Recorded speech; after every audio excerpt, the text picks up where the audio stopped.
कई लोग कहते हैं गुरुजी क्या दूध चढ़ाना जरूरी है शंकर पर?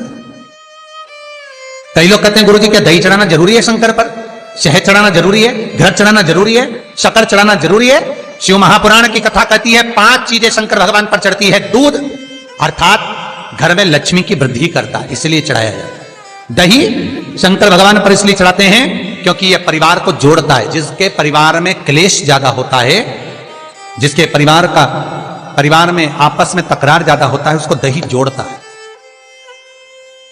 शहद घर में चिड़चिड़ प्रवृत्ति को समाप्त करता है। घी रोग को समाप्त करता है।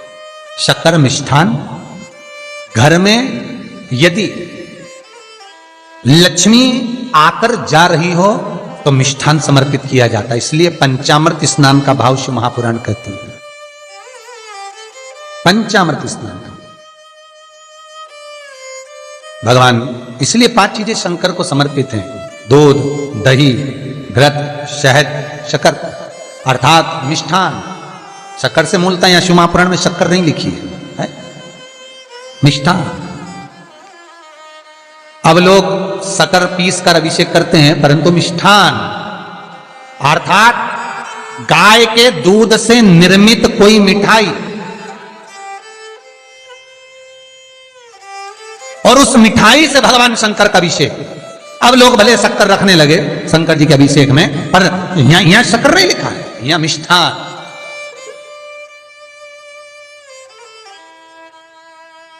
हमारे यहां सहज भाषा में कहते थे उसको खांड अर्थात मीठा। शिव महापुराण की कथा कहती है दर्पण इतना बड़ा ले लो, बंदर वाला अगर दर्पण वाली नहीं तो इतना बड़ा दर्पण लो, हनुमान जी के मंदिर में जाकर, क्योंकि हनुमान शंकर का ही अवतार है।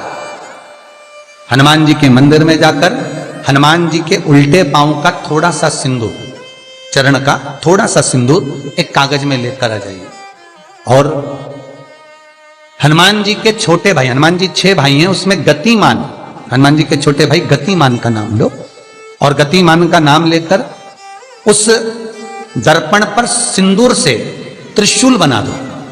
सिंदूर से त्रिशूल बनाकर उस दर्पण को घर के बाहर,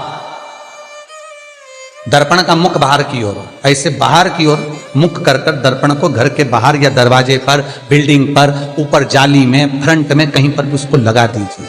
महाराज केवल शंकर का स्मरण कर कर, गतिमान का नाम लेकर, हनुमान के उल्टे पांव का सिंदूर का त्रिशूल बनाकर जो दर्पण को लगा देता है, आपको 1 महीने के अंदर अंतर मालूम पड़ जाएगा कि पिछले जो महीने निकले हैं उस महीने का अंदाजा लगाना कि घर में लोग कितने बीमार पड़ते थे, और इस दर्पण को लगाने के बाद बीमारी कम हुई कि नहीं हो कम तो ठंडा कर देना, क्या जा रहा है, पर करके जरूर देखना। विश्वास रखकर करोगे, भगवान शिव का अनुमोदन कर कर, भगवान शंकर पर विश्वास रखकर करोगे तो बीमारी घेर नहीं सकती।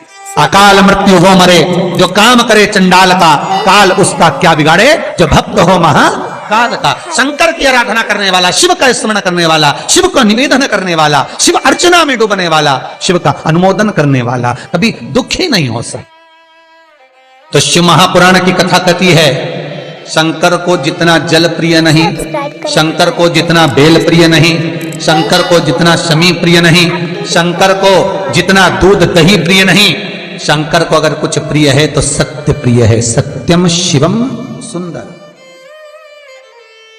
इसीलिए हमारे यहां शास्त्र कहता है,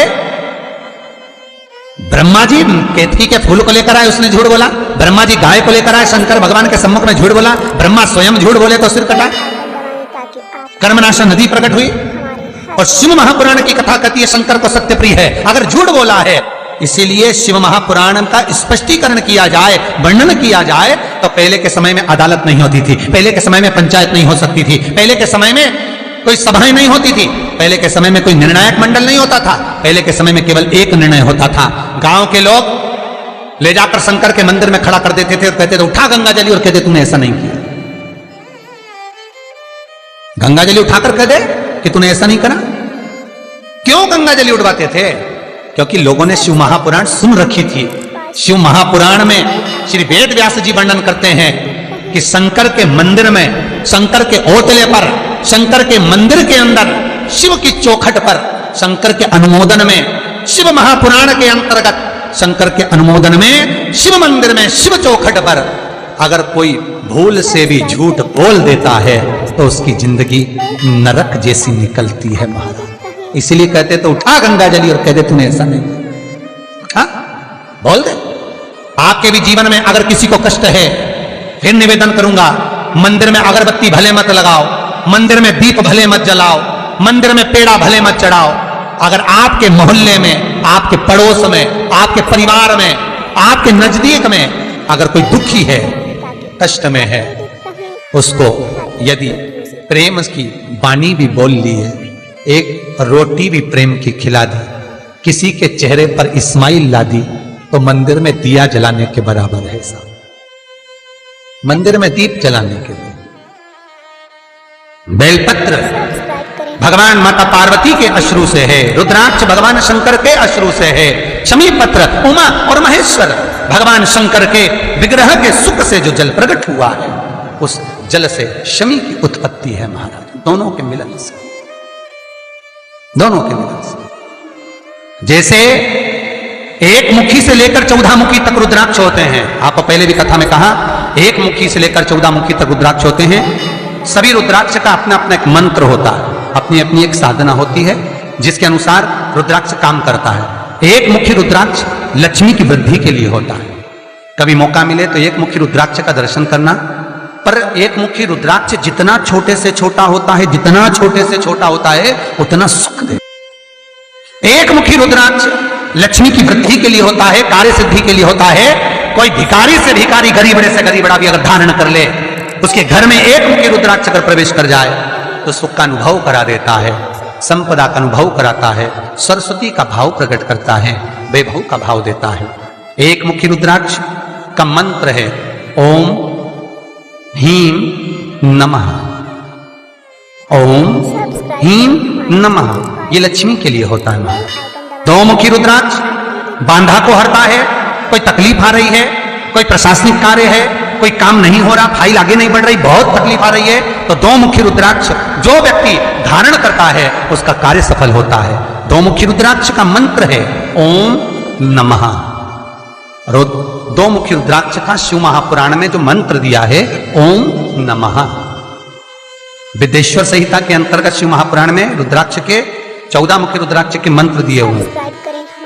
आप शिव महापुराण नहीं पढ़ सकते तो मंत्र लिख लें। दो मुखी रुद्राक्ष का मंत्र है ओम नमः। तीन मुखी रुद्राक्ष विद्या प्राप्ति के लिए होता है।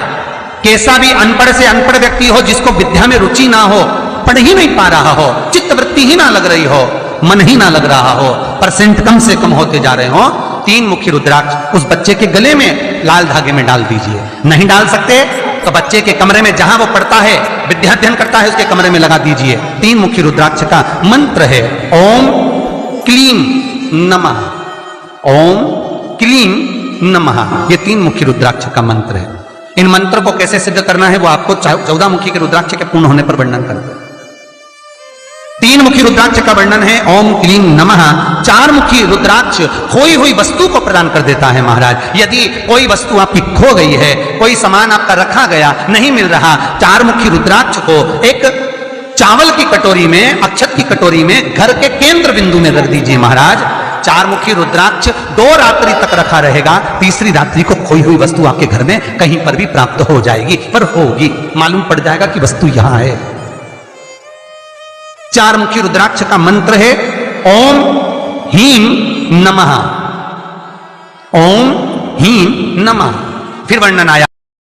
नमस्कार दोस्तों, श्री शिवाय नमस्तुभ्यम। अगर आपको ये वीडियो अच्छी लगी हो तो कृपया इसे लाइक करें एवं अपने परिवार गणों के साथ इस वीडियो को शेयर करें एवं प्रदीप जी मिश्रा के द्वारा बताए गए सभी उपायों को ज़्यादा से ज़्यादा जनसंख्या तक पहुंचाने में हमारी मदद करें। श्री शिवाय नमस्तुभ्यम। जय महाकाल। धन्यवाद।